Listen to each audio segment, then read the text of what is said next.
All right. A very warm welcome to all present here, and thank you for finding time and joining us for our Architecture Design Lecture Series, our Studio Discourse 2021, Session 3.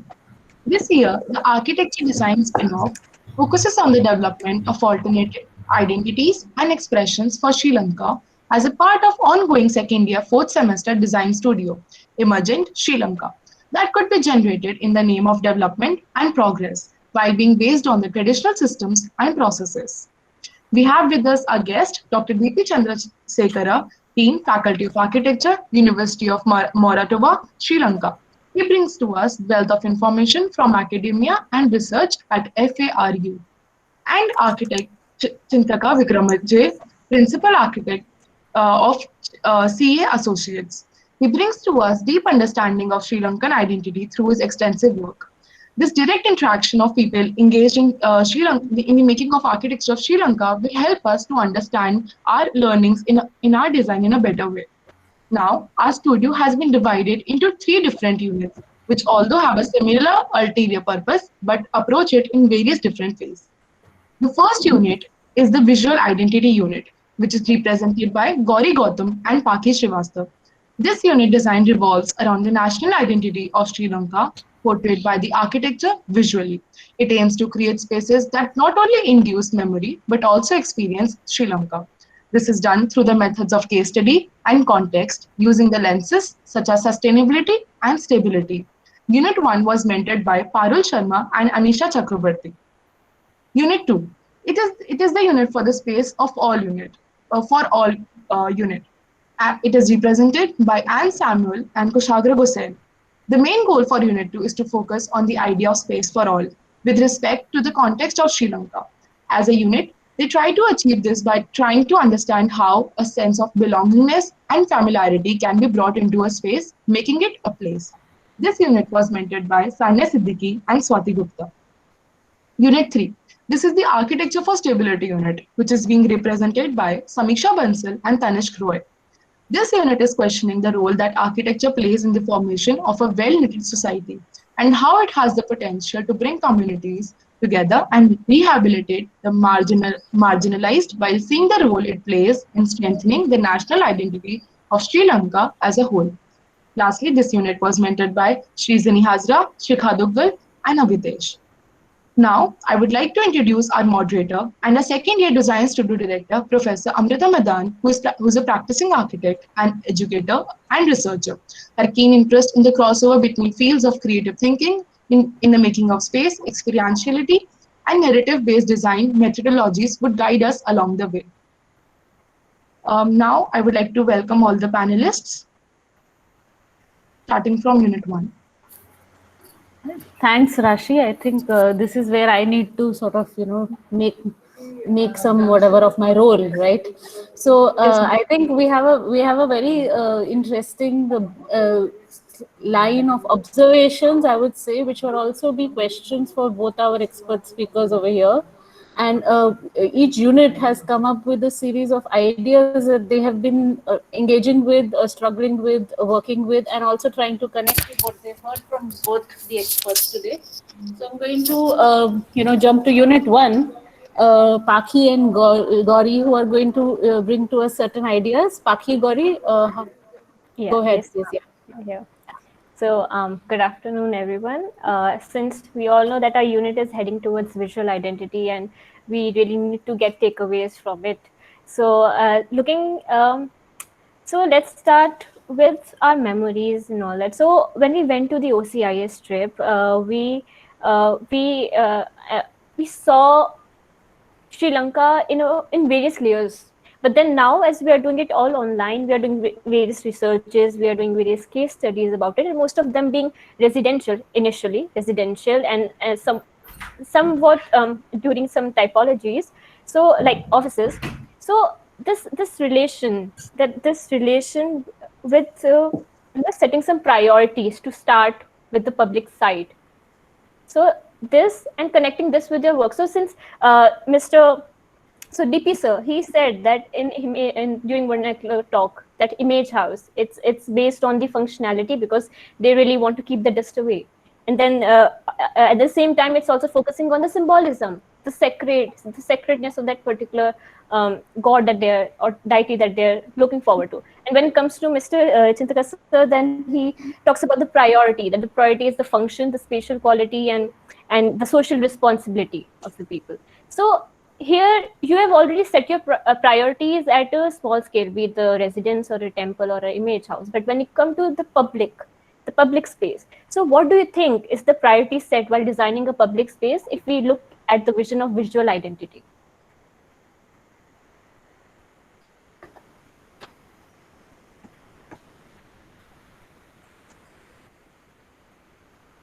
Are you asking any? Sorry, go ahead. It's for both of them. Anyone can answer. No, can you repeat the question? Yes, sir. Yes, sir. Yes, sir. Sure. So it's actually that when we are researching about the case studies and all that, we are researching at a small scale, like residential and all, right? And now we are designing a public site in a public site. So, and when we see your work, you're also talking about the image house. Like in image house, functionality is the priority, and as well as the symbolism sometimes. And with Chintakar sir's work, he talks about the functions, the spatial quality, and the social responsibility as the priority level.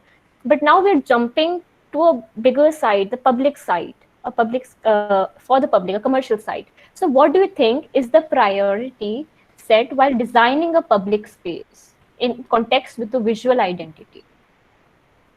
Okay, I understand what you're saying. Yes, okay.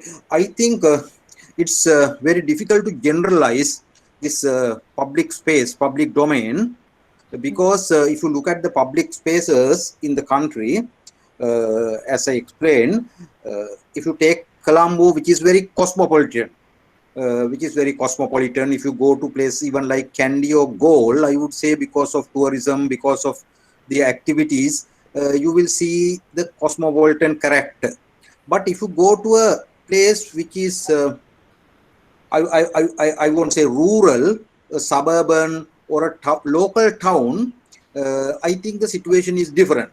So for even a marketplace, which is a public space, like a fair, so there I think predominantly it is not the visual character that the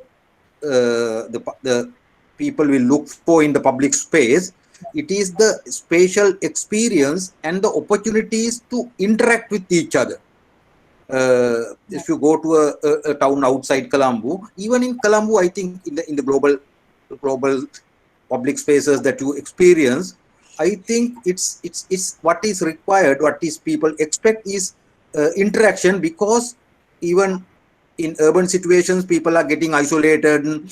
People have this opportunities for less interaction with social media and all. So public spaces, I think the predominantly both designers as well as the users will look for a place for interaction, because unlike 50 years ago, they won't invite you to your house.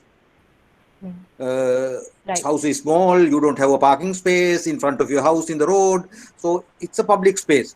So public space, basically, I think the determinant or the influence has to come from the interaction at different levels. That is, I think, one need to understand. In Colombo, in a major plaza, the interaction will happen at a different level, and the people who interact are different.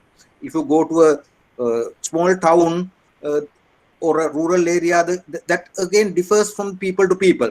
And also the culture plays a major role, the way people interact with each other. The way people interact, it differs from place to place, community to community, culture to culture, age group to age group, it differs. So I think, to me, in a public space, it is the social interaction is the most important criterion. But just a small curiosity, I would say. So you're saying spatial experience for public spaces. So, but what about the first impression of people? You know, when we are going, suppose, to a mall or in like that built form kind of a public space. So the first impression to the facade or the area, the space where it is. So that visual identity actually leaves a impression on our mind. So what do you think that needs to, in Sri Lankan language, architectural language, which particular factor should stand out, maybe? If you I can. think, yeah, what you're referring is, I don't know whether yeah, in Colombo there are a few more big malls. I would say those are very European or alien in the context, but that works because the people have also changed their way of life. But Mhm. if you go to some other places, now you will see more public open spaces becoming malls, or you get malls surrounding it. So people, it's not the facade that matters at the end of the day. It's not the character that matters end of the day, right? It's the spatial experience that they look for. So I don't think the public spaces has to be confined to a building, uh, into a one big mall. I don't know whether you went to arcade in Colombo 7, near the Independence Square, which is I a did. very open public green space. Buildings are surrounded it, buildings are facing each other, but the people hang around in the open areas and also in the verandas, as I explained, Yeah, verandas, yeah. corridors, I etc. think I get your point. I get your point because in the various case studies we did as well, there were even the offices are managing 6 courtyards within an office space to make that transition of spaces more um, manage experiential. I would say so. Yeah, I think I agree with you. So Yes. next question could be that directed to Chintaka sir, and it was related to experientiality only. So it was that recalling our memory, we have seen different layers of Sri Lankan architecture through image, and from whether it be from ancient village to the modern Colombo. So that image gets imprinted in our mind, and that forms the experience for us, and it becomes a memory and leads to individual perception for visual identity. This visual identity is connected to material, form, and space. So we were hoping to ask what are the key ingredients in Sri Lankan architecture for imageability, and how a social responsibility of people is related to that, and how can we make a balance between those? Yeah, I mean, for example, what Dr. Chandrasekhar presented, he in his presentation he presented the ancient Tempita Viharas, and during kind of when I was invited to design a community center in a Buddhist temple building, I though it is not like a religious building, I adopted the kind of that Tampita Vihara concept, so that the building is raised from ground.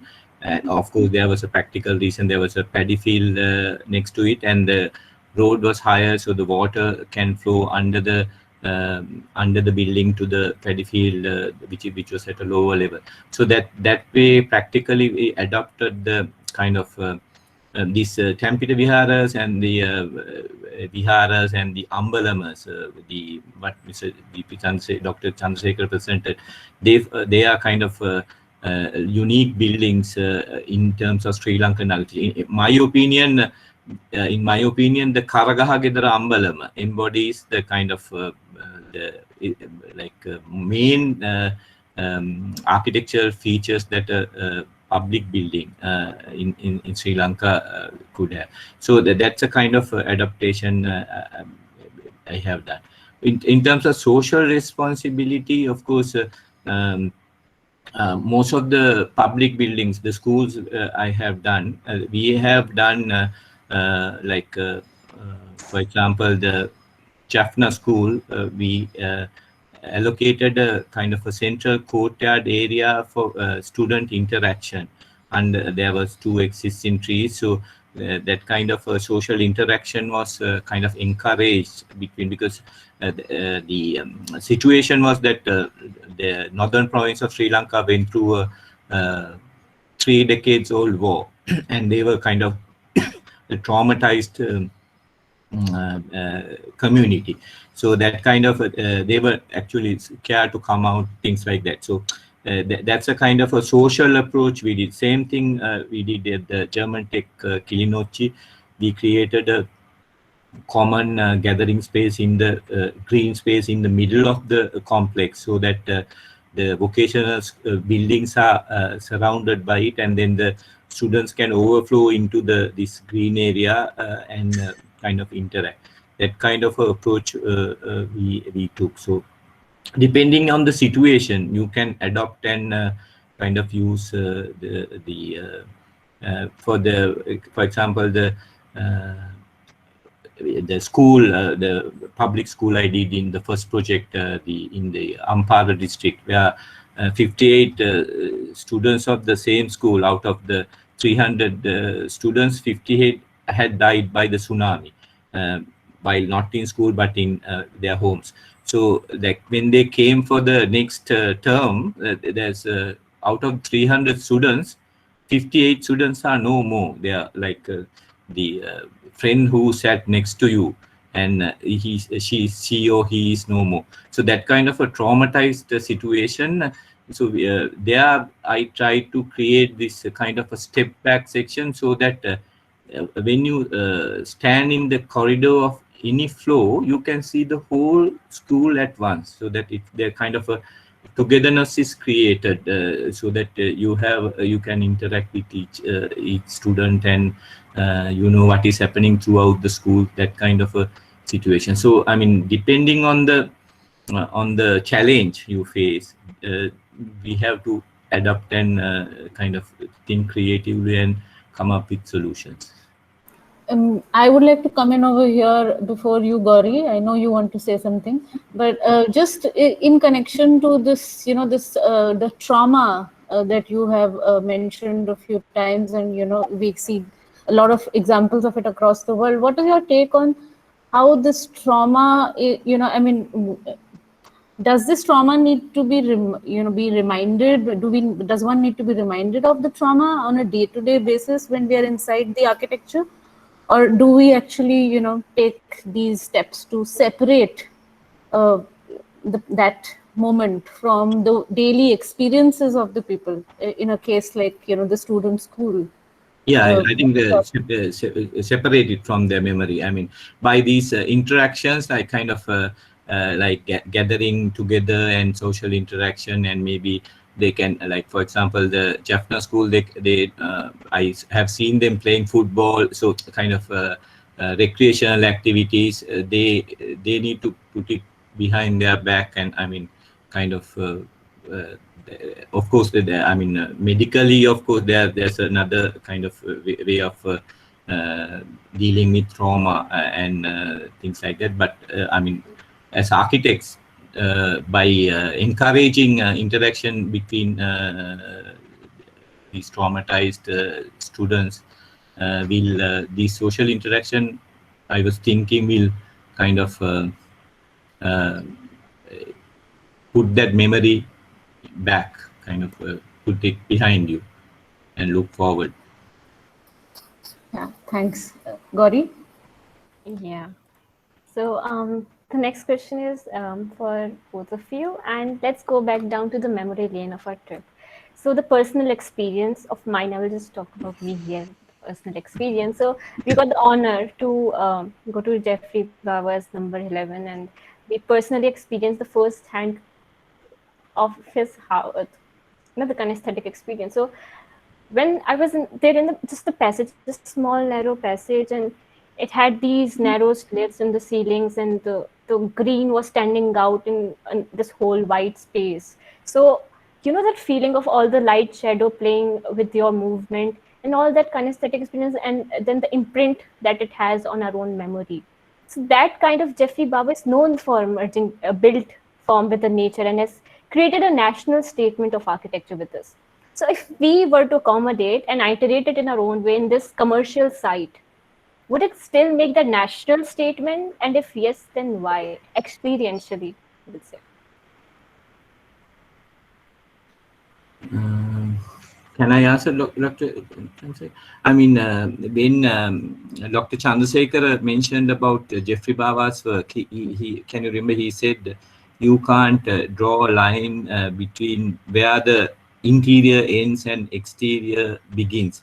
I think that house has that kind of vagueness, kind of this labyrinth of 16 courtyards inside this building, and I mean, that is actually ideally suited to Sri Lankan climate, and relates to the comfort inside the house, and also being a house which was built over several years as kind of extensions. He bought the next land and then kind of added these things, and that kind of an incremental approach he has taken to his house. Like so when you all design your public buildings, you have to keep these kind of experiences in mind and kind of try to recreate not the same thing, but because you are doing a public building, because it's an intimate private house where you have private spaces intermingling with each private and semi-private and public spaces sequential.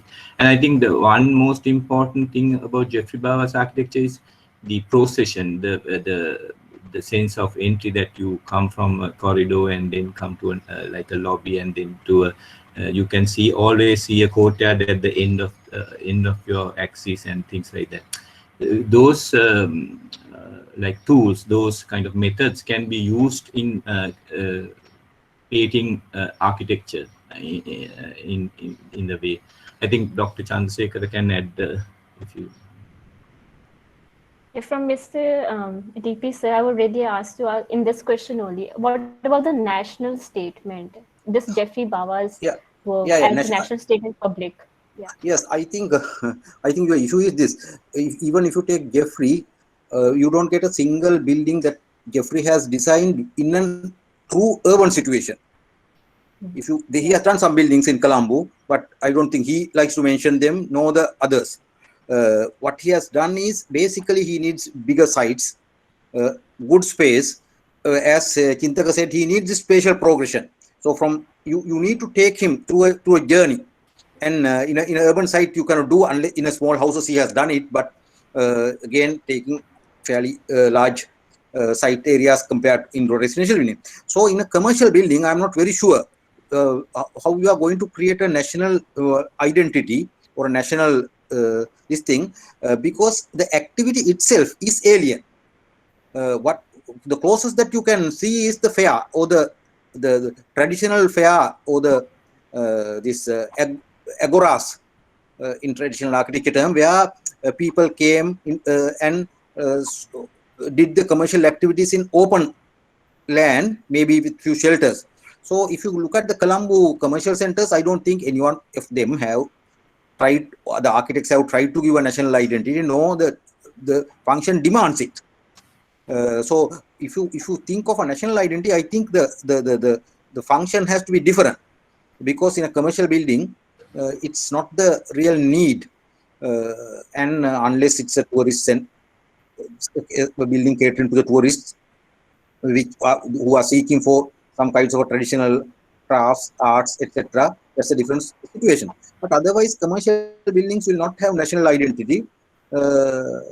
And even Geoffrey, I don't think Bawa has tried to create such in his very urban buildings in places like Colombo Fort. He did the cargo boat building, which I think cannot be recognized. It's not very much different to other street buildings. So that's my comment to you. Yeah, I think Tanishq has something to bring in over here. Tanishq, you're on mute here. So I think this is a question I'd like to direct to both of you. So when Geoffrey Bawa started out with all of his architecture interlaced with landscaping and connection to nature and merging of indoors and outdoors, but now I assume that there's a current problem in Colombo that space is decreasing. So I think more to do with the whole of Sri Lanka. So as modernity catches up with it, the space or the cities will become slightly more congested. So do you think that then the manifestation of nature and then this whole approach to how Geoffrey Bawa works will be impacted, because now you'll have lesser space on ground level, you go vertical. So would things change according to you? To me, I think it's more than the space, it is the attitude. I think when Geoffrey Bawa had his practice, the attitudes in 60s, in 70s, in 80s, the attitudes were different. Then after that, what he designed is basically for tourist facility centers and all, and for government prestigious projects where you need a national identity. But now, though this nationalist feeling is there in the politics, I think in India it's strongly there, in Sri Lanka it's there, but that's something to do with the politicians. But what has happened with the people, I think is different. And also from I think from architects, you cannot go back. Geoffrey Bawa didn't try to go to Anuradhapura and Polonnaruwa periods or to the Kandy periods to create architecture. He created a contemporary Sri Lankan architecture, and the situations have changed over last 30 years rapidly. In that case, it is the duty of the architects to search for a new contemporary style without saying that the people are not appreciating Geoffrey Bawa too. I don't think people will appreciate Geoffrey Bawa now, though they like it. They won't like to create it in their house or in their public building. So I think it's the duty of the architects to search for the national identity if it's required to suit the contemporary situation. You need a contemporary architecture which is national. Though I think that the society is changing fast, though these politicians are making very strong statements about nationalist movements and all, both I think in India and Sri Lanka, the situation differs at the people. People, I think, have different ideas. They also aspire development. They look to the West and the other situations as development. Within bracket inverted commas, I will say development.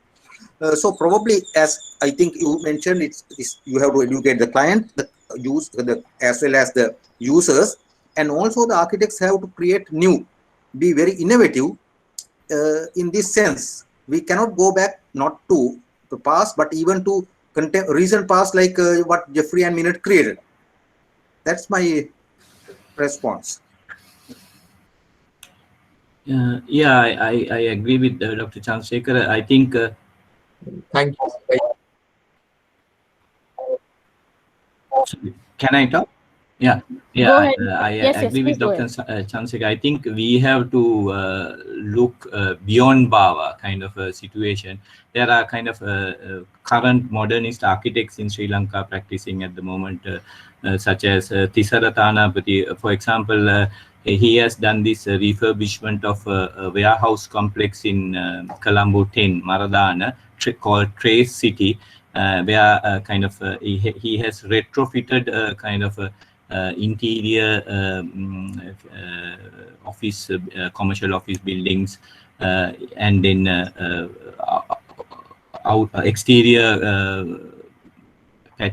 exterior courtyards and things like that.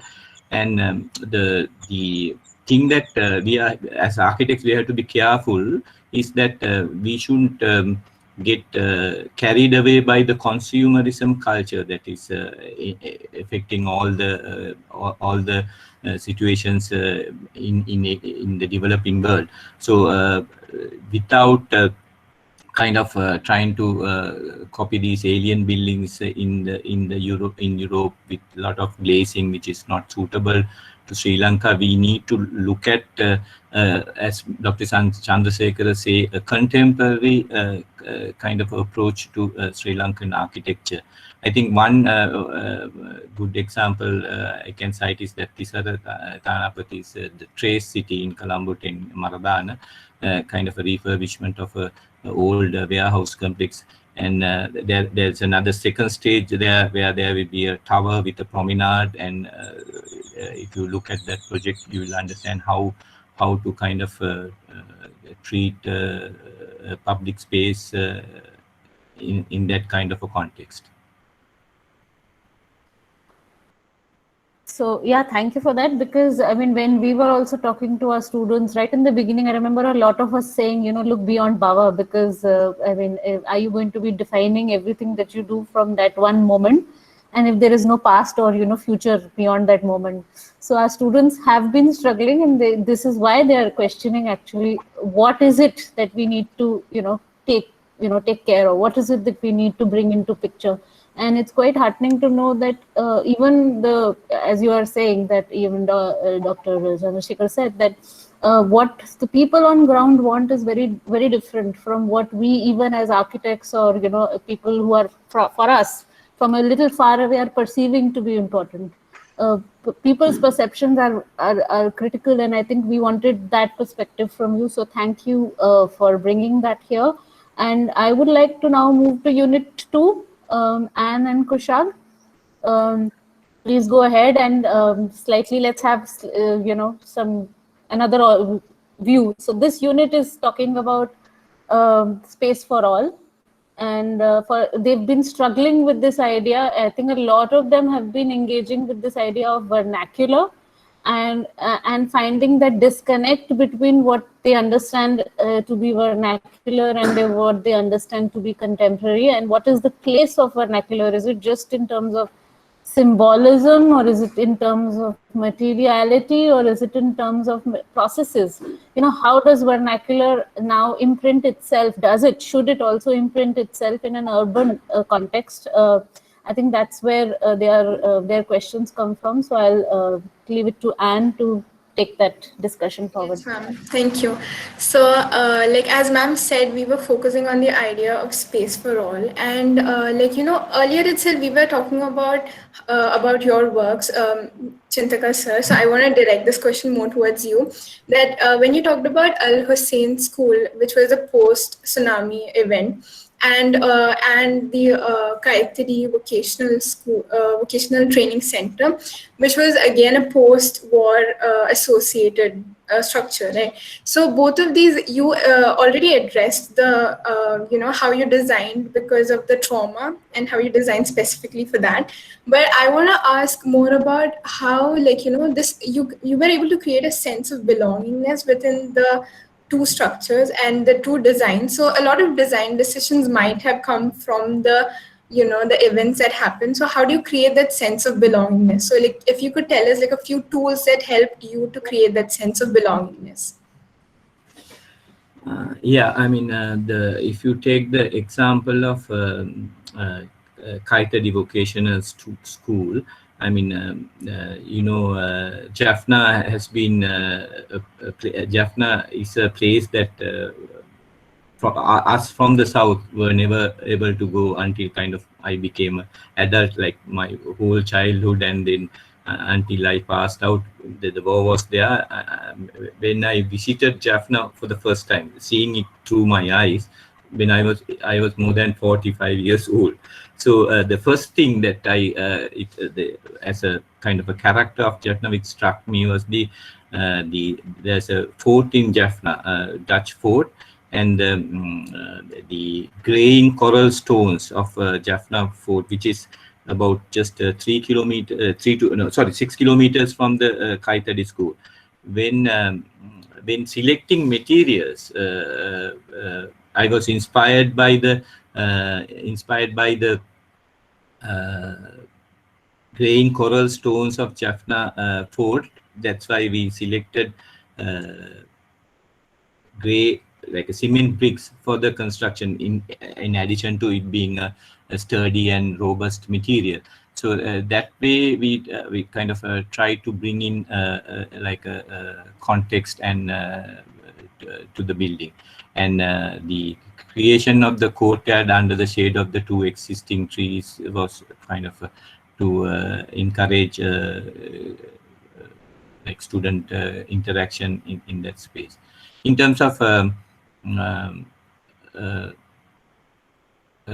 Al Hussein School in Eastern Sri Lanka, there was nothing kind of, there was no kind of, because the whole of Eastern, that seaboard was completely wiped off when we went there.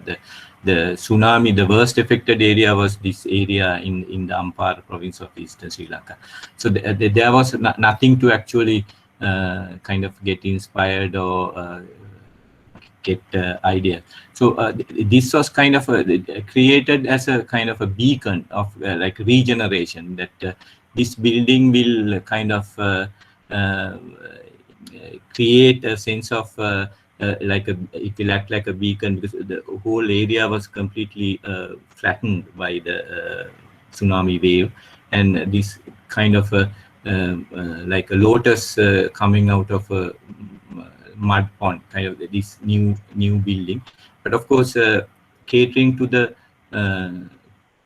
trauma of the students, creating a sense of togetherness, by the employment of the section. Of course, the building, the thin long section was actually because the land was like a narrow linear plot of land where between the canal reservation and road reservation. This was actually a reclaimed land from the tsunami rubble. They did not, the school which was standing was in the got washed away, and it was, the area was the sea, so they did not have land to build.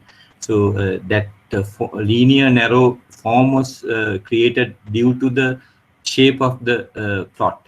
And then, it was kind of designed like a beacon for regeneration in the area. Okay, so it's interesting to know that like how materiality sort of affects the the entire design a lot, and actually we can really see that also the way the building sits within the context, it really sits well in the context, and it's interesting to understand your thought process behind picking those materials. So yeah.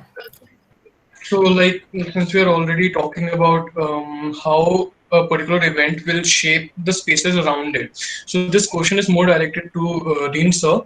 How do you think history has shaped the way people look at spaces that were affected by unexpected events? Or like, is there a particular event which might have changed the whole architectural identity of Sri Lanka as a whole? To repeat the question again, please.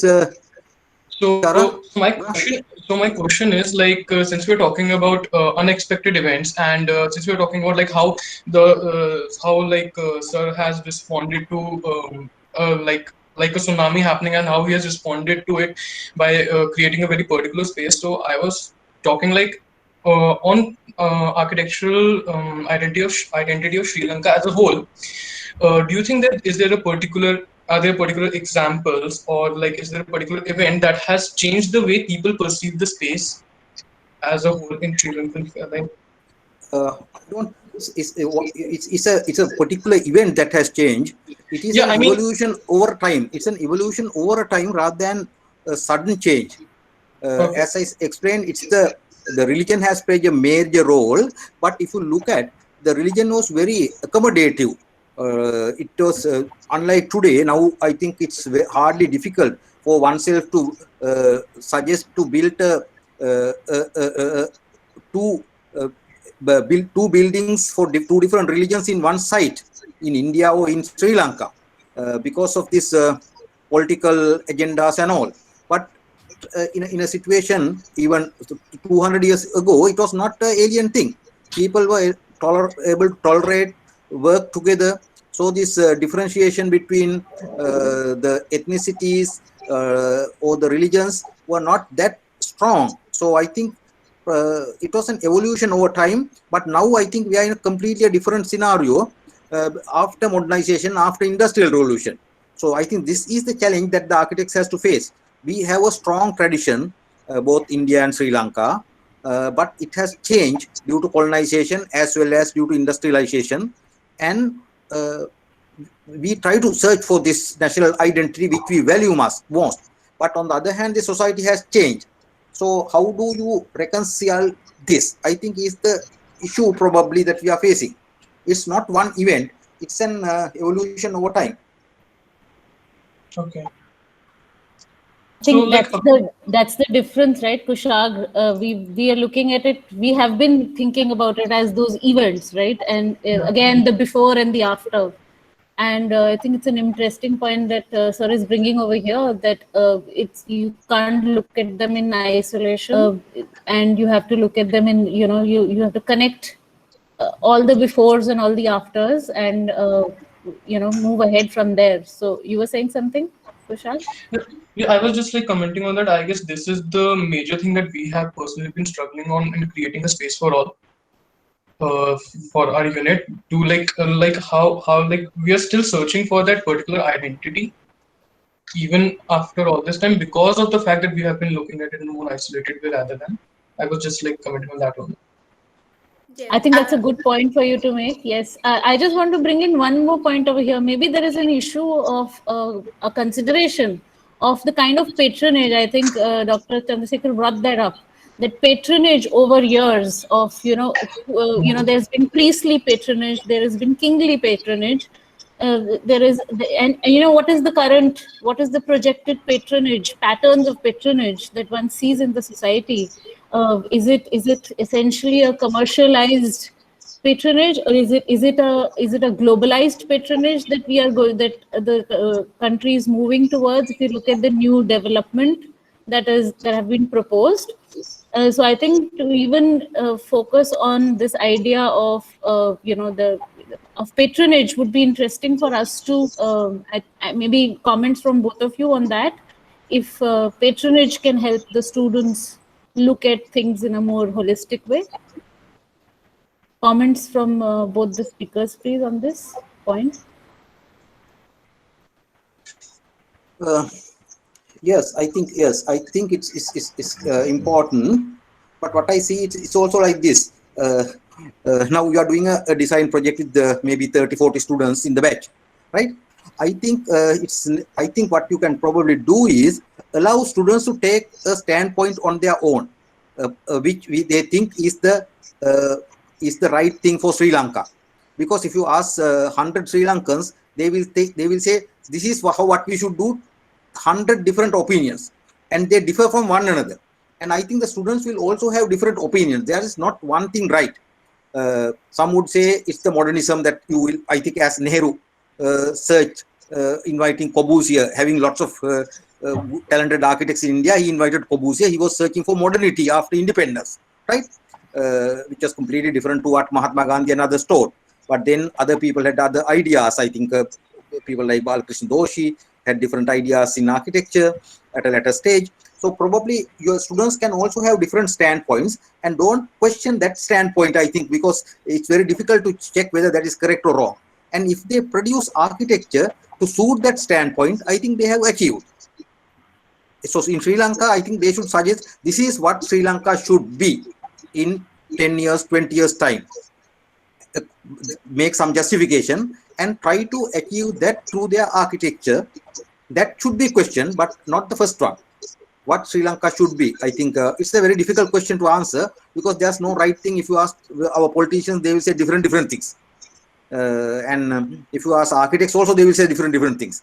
So I think it's correct, because you can go to one destination through different routes. So probably I think this is what one can do in architecture as a student, I think, suppose.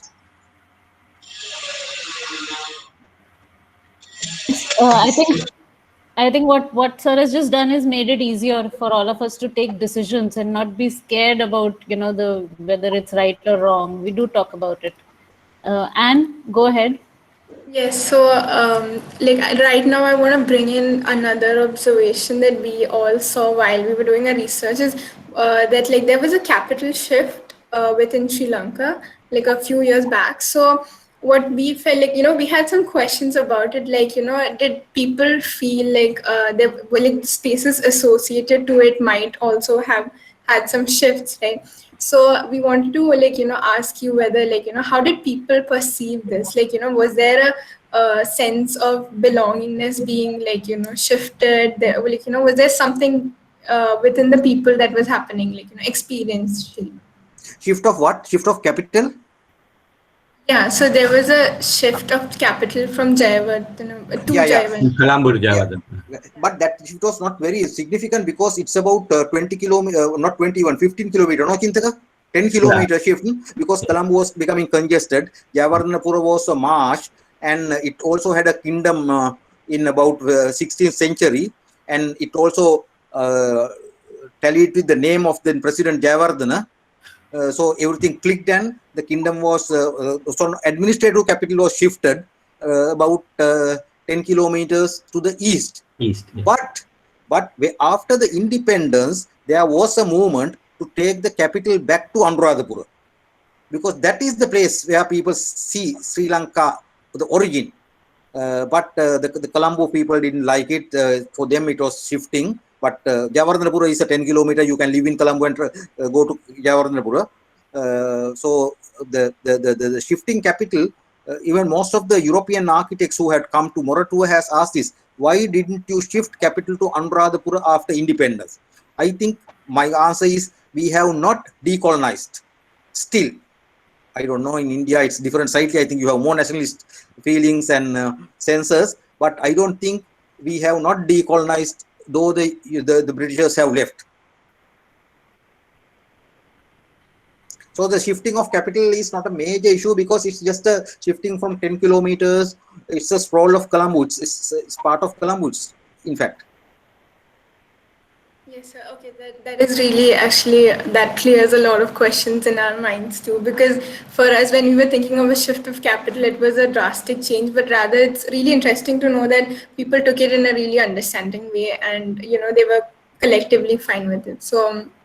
Yeah, even the commercial Colombo remained the commercial capital. Now, actually, Colombo and Javadhanapura Kotte is kind of a combined capital. It has become, because it's a part of urban sprawl. Like the Colombo was sprawling north, south, and now this induced a new wave of sprawling towards the east. The shifting of the capital to like the administrative capital to the Kotte, and then there's a lot of kind of suburban areas. The middle class moved into these areas, and the agricultural land started getting subdivided. That is the kind of scenario which followed it.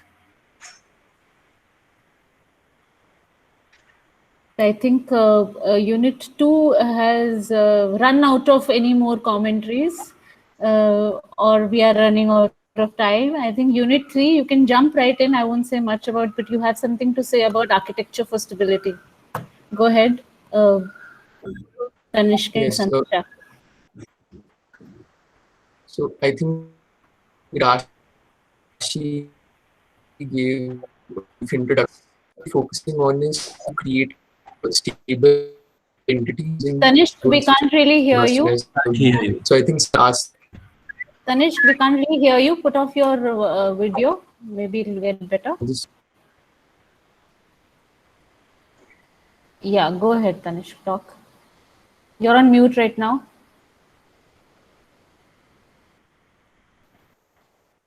Tanishq, you're on mute. So, ma'am, I am. Yeah, go ahead, Samiksha. So, for Unit 3, Architecture for Stability, so we were aiming at, how to bring communities together, and how can communities help in, bringing the overall architecture together and bringing out the identity for Sri Lanka. So, we just talked about, that how culture has the potential of creating the unity and identity of the spaces. But do you think, sir, like, I would like to ask Dean, sir, that heritage also plays a role, that you talked about tangible and intangible heritage?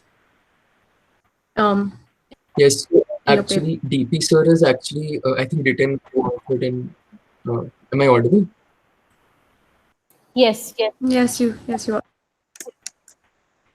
Yeah, so I think DP sir has co-authored an article on tangible, intangible aspects of heritage, and I think that was really interesting for us, because till now, whenever, like, our unit personally, we've been struggling to incorporate this culture and belongingness, because we talk about culture, we think architecturally, of course, but we somewhat are limited, so we don't really try to go beyond that. So we probably wanted your opinions on the intangible aspects of heritage that you were mentioning. Yeah, I think yeah, intangible aspect is very important, because every tangible thing comes because of an intangible activity. Every tangible thing comes because there's some intangible activity. So you need to understand the intangible activity thoroughly, whether it's heritage or otherwise. We call it sometimes function, but I think for Easterners, it's also, even a simple activity is very, very sacred. Even eating, even cooking, it becomes a ritual for Easterners. But I think with the change of society, these are changing, these are evolving. So I think for your group, I think stability of the communities can be, I think the architecture can play a major role through the intangible activities. I think for me, the most important aspect in the architect is the preparation of the brief, or identification of the activities more than the design itself. So you have to put correct mix of activities to your project to bring people of different types, of different ages, different gender, then different social backgrounds, rich, poor, and different ethnicities, because in Sri Lanka there's this division of between ethnicities is now a very serious issue. So I think if you bring the correct mix of activities to a project, that will attract people of all types. So preparation of brief to me is the most significant thing in that sense. Then also giving character, which is a difficult task, because predominantly the Sri Lankan, this national architectural character, even what Geoffrey Bawa created, as I explained, comes from the Buddhist architectural heritage. So there's this issue of the Muslims and Hindus, though they are about 50 to 20%. How can you make that architecture they feel so that they will also feel that they own it? I think this is also an interesting issue one has to deal in creating architecture. The solution might not go to see the West and say we are abandoning everything of tradition and we are searching for something completely new, modern, so everybody will feel happy. I don't think that should be the attitude. So you need to see, because if you look at the architecture of in places like Jaffna and South, you see lots of similarities. I think Chintaka tried to explain what he has done in Northern Peninsula. You see lots of similarities because during that period the people had this harmony and had this idea of sharing things. So probably one has to go to that in the design stage. But I think for me the brief preparation of the brief is important. But as all architects, I think that giving the correct expression is also an important factor to attract all types of people, irrespective of their ethnicities, religion, age, social background, and economic background. Okay. So I think that was very informative. You've answered like 2 of our questions simultaneously. So we'll probably move on with our next question. And so this has more to do with war. So I think when we go and talk about Sri Lanka, it's something that always comes up about how the war was integral and, had some effect on how, Sri Lanka played out, the future of Sri Lanka played out. So our question is that, do you see any aftermath of the war being translated into the identity of Sri Lanka today? So when you talk about cities like Colombo or, Jaffna or Anuradhapura, do you see some aspects of war that no one talks about, but that are there, that, you relate to? I think, how shall I say answer it? I think, war made some scares which are still there, but what happened is after the war, the Colombo as well as the northern part opened up, and the cosmopolitan and the global characters started to reach all types of people. So they might seek national identity or the nationalist feeling when they confront an issue with the other communities, but otherwise it's fast changing. And so I think but ideally what I think country needs is reconciliation, but I think the most of the people, majority of the people in Colombo, we have all ethnicities and all Sinhalese, Tamils, Muslims, and also Buddhist, Hindus, so people of Islamic faith, even during the wartime. So it's not a divide between people, it's a war in northern region, but I think to me it's the economic activities and the opportunities for the people in the north which has hampered. So you need this kind of infrastructure projects. I think what Chintaka showed you in the areas affected in the north and east, predominantly, which will also contribute to the good of other people, because when the economy develops of the country, all the people in the country will benefit. But the people in that area is lagging because of this problem of war, and they didn't have opportunities.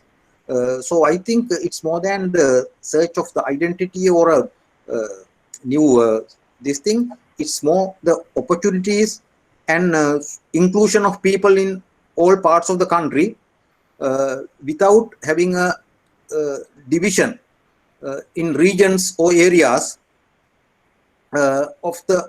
in Sri Lanka. Yes. Okay, sir. Yes, So I think, sorry, I think Chintaka wants to say something. If you would like Yeah, to no, I mean, to add to what Dr. Chandrasekhar said,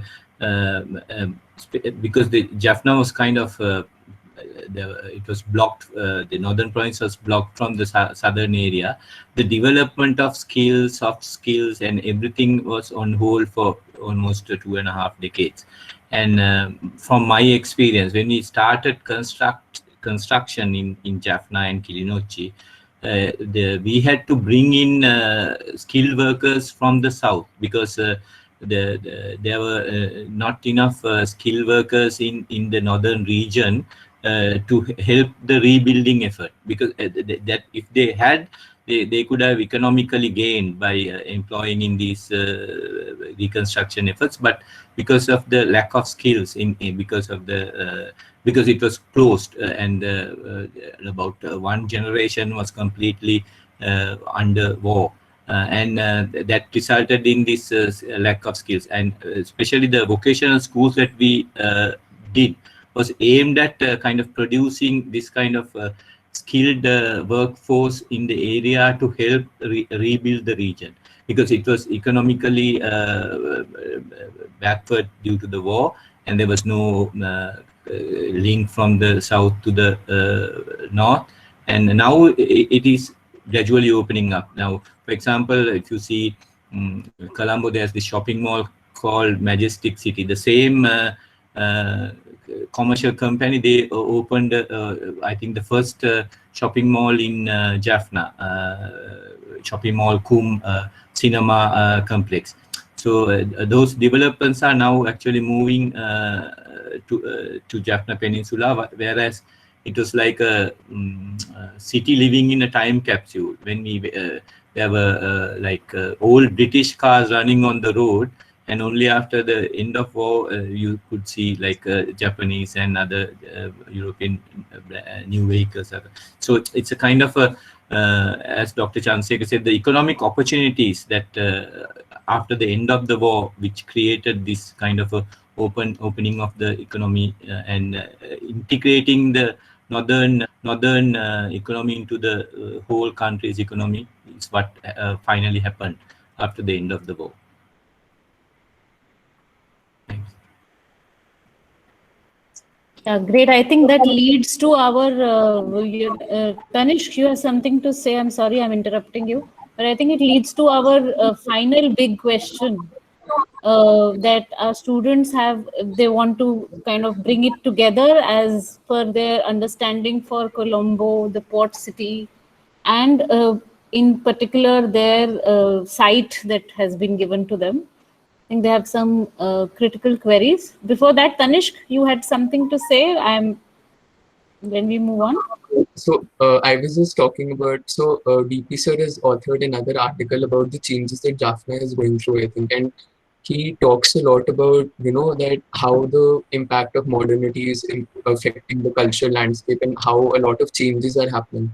So I think this is a question for both of you, since it's about Colombo and it's about how Colombo is going through a similar sort of a scenario, but probably even more aggravated, since the impact of modernity has been a lot there.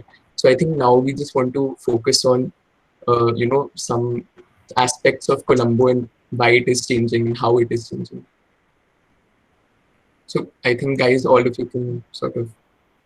Yeah, I would really like to add to this question. So since we are looking at Colombo and the modernity of it, so another question comes in, that why ports, and it's an if we talk about our site, it's placed in an administrative area where the President Palace is, the Bank of Ceylon, and WTC. So what do you think that all that the site that we have placed here with the port city, with the President Palace, with let's show the site before you start talking about it, Rashi.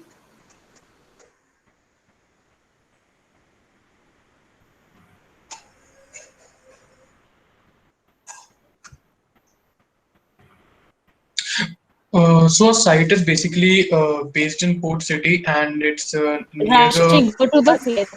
Go to the first slide. It's near the Dutch Hospital, and it's in York Street. It's near the Dutch Hospital, and the major landmarks around it are World Trade Center. Can you move to the next slide? So the major thing that we saw around this site was the sudden contrast between the Dutch Hospital and the World Trade Center on just the opposite road. Also, there are a lot of shopping complexes around the site. Can you move to the next slide? Yeah. So the whole area is basically filled with a lot of administrative buildings, and there are a lot of hotels and shopping complexes, and it's based in a total urban scale. I guess now we can move ahead with the questions that we have regarding this site. Yeah, so got it. Go ahead. Yeah, so this particular site now that we're talking about, it's going to be for us as students a public site with some kind of governance program too. So if we talk about future from 15, 20, 30 years from now on with this particular administrative context, with the port city around it, so what kind of national identical impact will it have on this particular test, and what this existing context has the impact on this particular site? So two ways in modernity. DP sir, you're on mute.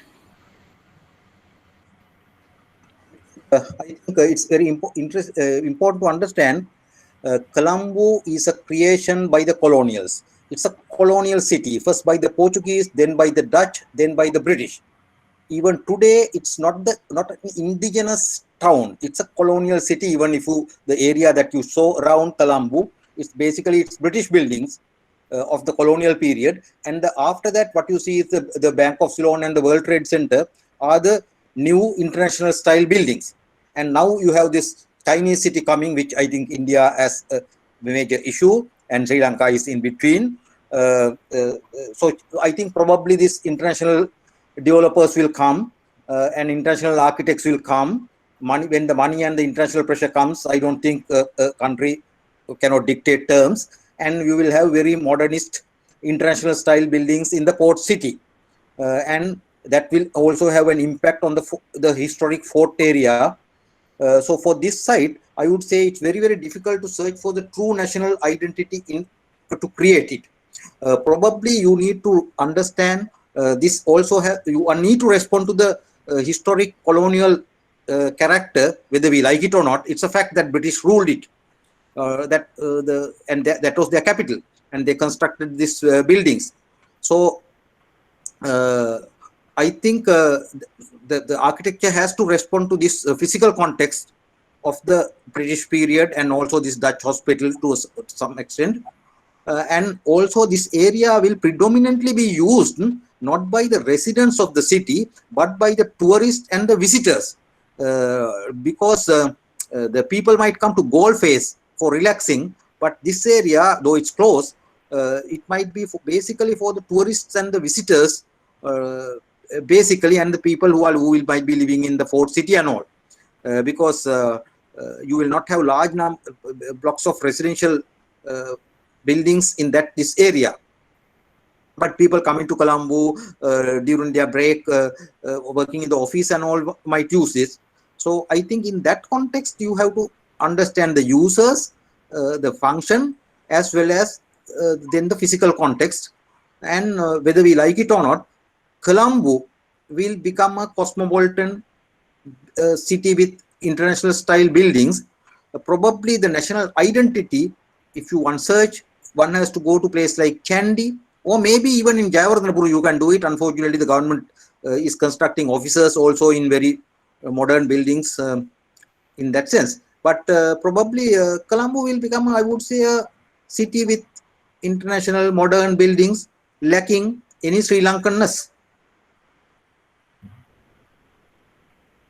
I think that also brings in what Chintaka talked about, the glass buildings and how they are actually not going, in sync with what needs to happen in terms of climate sustainability and the visual identity of Sri Lanka.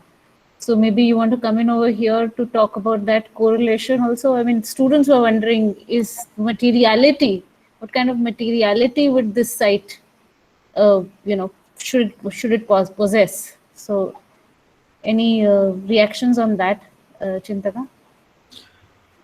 Yeah, I mean, there had been studies to show that because of our tropical monsoon climate, the heat gain on these buildings and the load, that air conditioning load that is necessary to cool these buildings are kind of pretty high and running into millions of rupees per month. So I think one old example is Bava has done a like a tower in Ibbangwala Junction, Mahaveli Authority building with which is kind of inducing natural ventilation. I'm not saying that we should follow the same thing, but in that example was followed in developed in some form in Singapore, I think, inspired by the that kind of a concept. So I think as Dr. Chandrasekhar said, the consumerism culture forces will be too much to prevent any kind of that kind of buildings being built. It will be basically international architects building international style buildings, probably something like Dubai, or that kind of a situation will arise in Port City. And I think the forces against kind of it towards this will be very, very minimal, kind of searching for a kind of a Sri Lankan tropical modernism style buildings. So basically, I mean, if we are kind of trying to look at things like that, then like double, we could try to use double skin buildings, which will kind of block the, like, with louvers, and kind of that kind of approach can kind of sort out some issues like the solar heat gain and things like that. And there are, I think, some good examples in Singapore where that kind of because it's kind of a similar weather from between Colombo and Singapore, and there are some, I think, architects have done buildings like those. So if at all, I mean, if we at all we are going to adopt a suitable building type, that should be one way of looking at it, in my opinion. I think, yeah, thank you for that. Nina, one of our new faculty members, is interested in, and she's been waiting for her turn. So I'll just ask Nina to jump in. Nina, go ahead. Hi. Yeah, so I'm here as an observer. And obviously all of you have been engaged with this for a really long time. So you had a completely different take on this. And it's been an absolutely amazing experience listening to all of you. And I'm just hoping to lend a bit of an overview from everything that I've heard over the last couple of us. So there seems to be, in the mind of the students, some kind of a contradiction between paradigms. So, vernacular versus urban, and modern versus national identity. So my two-bit here would be that, it's probably pertinent to look at how we are interpreting these paradigms, because it's an interpretive exercise at the end of it. Each one of us can interpret these paradigms as we see fit, depending upon our design philosophies, our conceptual ideas. So instead of trying to, get curtailed or straitjacketed by them, let's try and kind of interpret them ourselves. What does modernity mean? What does vernacular mean? I mean, is there a contradiction between vernacular and modernity? Because as the work of Chintaka Vikramasinghe showed us, there is no contradiction. He's equally vernacular and modern. So how would you sort of place that? And therefore he defines Sri Lanka today. National identity doesn't have to be rooted in history. Yes, history informs it, but then it's an identity today which could be different. The second thing I just wanted to sort of talk about is war, because all of you seem to be very engaged with the whole idea of the war as a design narrative. And therefore, war is not necessarily a negative, right? And I'm sure some of us who've been through these kind of situations, and I'm hoping Chintika and Dr. Chandrasekhar would probably support that it can have a lot of positive spin-offs. For example, it builds you a lot of resilience in you. So there is empathy, there is responsibility, there is maturity. You can no longer afford to be fickle. You can no longer afford to be irresponsible, because war conditions you to be stronger. And let's possibly look at all of this in that perspective, and sort of see how we can look forward in a positive kind of way. And my final kind of thing would be, again, right in the beginning, there was a student who talked about, the first experience of a building over a lasting experience of the building. I think it was Gauri. And here, we have to sort of differentiate between something that is transient or subjective versus something which is permanent and something which is long lasting. And here, again, indulge in an academic exercise of abstraction. So, for example, if you're looking at Geoffrey Bawa's work and you say, what, he's residential and he's small scale, how do I interpret him at the urban scale? So I was just talking to, Amrita along the way, and I was saying, look at the work of Louis Kahn in IIM Ahmedabad. It's all shade and shadow. It's so human, it's so personal, and he's done that at an institutional scale. So is it possible for us to take abstractions of lessons that Geoffrey Bawa's work has taught us? And personally, for me, the most important takeaway from him in today's day and age would be the kind of drawings that he made. They were artwork, How can we look at drawing as art and not just as something, technical to convey information? That's just about it. And I think just by locating ourselves in the present, allowing history to inform us, obviously, it would probably help us in resolving some of the contradictions that you're facing. Thanks for that sort of, redefining the perspective for us. So I think we are at the end of the session, unless some student wants to give their 2-bit. Because we haven't allowed them to talk, right? I mean, we haven't allowed anybody wants to give in something that they have or any other question that really comes to their mind. I mean, we really need to end now. We've overshooted. And all queries resolved? Yeah. Yeah, so I like to question. Yes, Previs, go ahead. Yes, ma'am. So keeping in mind the Colombo being a cosmopolitan and being an urban fabric, so and it has obviously a high real estate value also. So why is it so necessary to give importance to open spaces and not just the built spaces?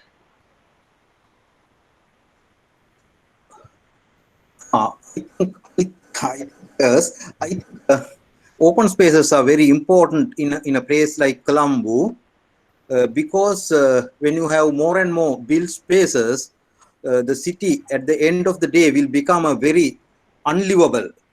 So the livability is more important than the land prices and the other aspects.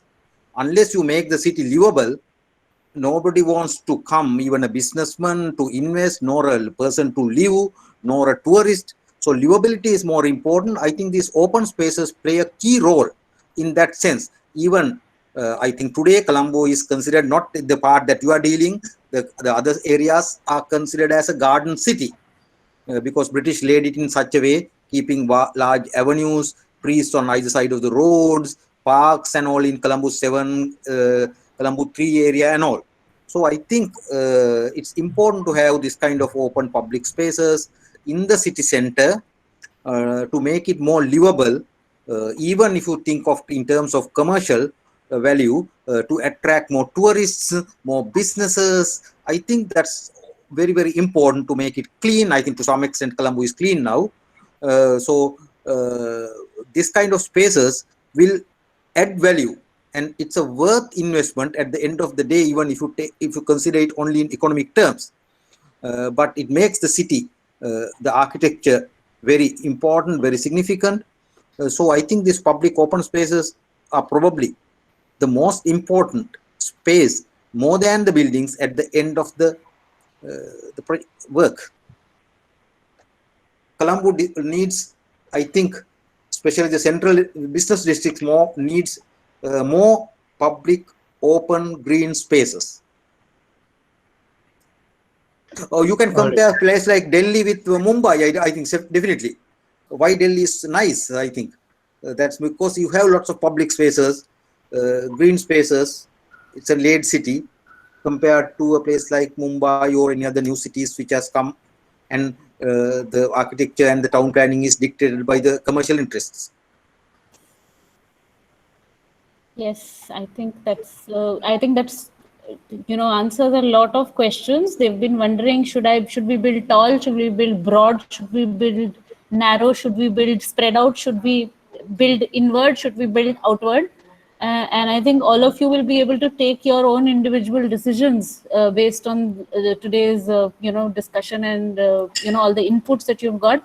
And I think mostly I would really thank both the speakers today to really give I think all of us, including the faculty, this sort of very first-hand purview of what is what matters for Sri Lanka, what matters for the people of Sri Lanka, and it kind of removes our fear, to not have a better word to say this fear of action that we were all we were in suspended animation.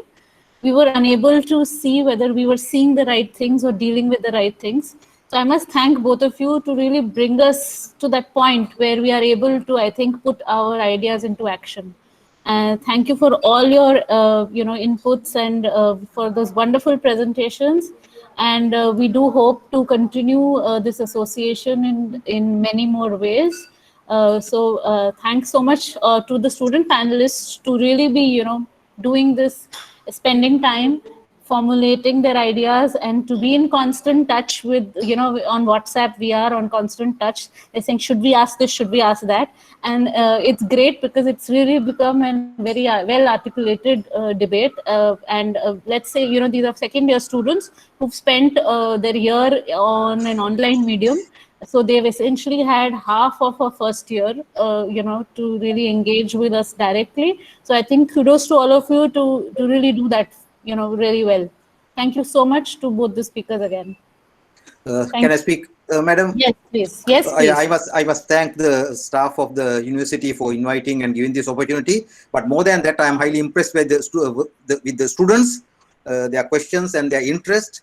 I think the architecture students, I think this is a real need to become enthusiastic, to be interested. And I think as student batch, you have shown that.